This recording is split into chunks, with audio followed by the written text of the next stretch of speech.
หันธรรมยังสังขานุสตินายังกโรมาเสปฏิปันโนภะคะวะโตสาวกสังโฆสงฆ์สาวกของพระผู้มีพระภาคเจ้าหมู่ใดปฏิบัติดีแล้วโอสุปฏิปันโนภะคะวะโตสาวกสังโฆสงฆ์สาวกของพระผู้มีพระภาคเจ้าหมู่ใดปฏิบัติกลุ่มแล้วญาญาปฏิปันโนภะคะวะโตสาวกสังโฆสงฆ์สาวกของพระผู้มีพระภาคเจ้าหมู่ใดปฏิบัติเพื่อรู้ธรรมเป็นเครื่องออกจากทุกข์แล้วสามิจิปฏิปันโนภะคะวะโตสาวกสังโฆ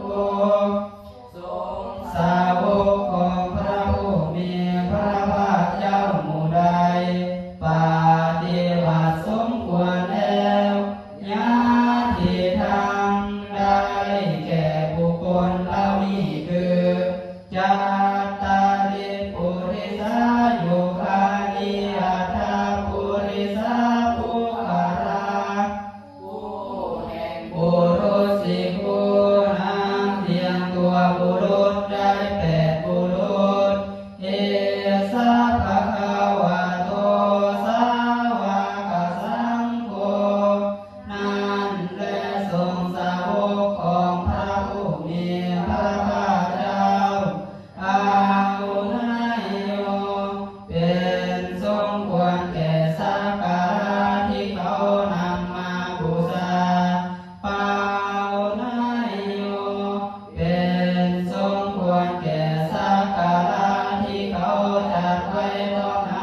ำทาคินายโยเป็นผู้ควรรับทักขินาทานอันสาลิกาลานิโยเป็นผู้ที่บุคคลทั่วไปควรกระทำอันสาลีอนุตตรังปุญญกิตังโลกัสสติเป็นเนื้อนาบุญของโลกบ่มีนาบุญอื่นยิ่งกว่าดังนี้นั้นทิเมสรณังอัญญังสังโฆมิสรณังวรังสารณะอื่นของข้าพระเจ้าบ่มีพระสงฆ์เป็นสารณะอันประเสริฐของข้าพระเจ้าเอเตนะสัจจาวเสนาวัตเถยังสัทธุสาสเนด้วยการกล่าวคำสัตย์นี้ข้าพระเจ้าต้องเจริญในพระศาสนาของพระศาสดาสังฆังเมวันตมาเนนายังปุญญังปัสสุตังหิทาข้าพระเจ้าผู้ไว้อยู่ซึ่งพระสงฆ์ได้คนควายบุญใดในบัดนี้สัมเพติอันตรายามิไมเหสุงอาสติสัสสาอันต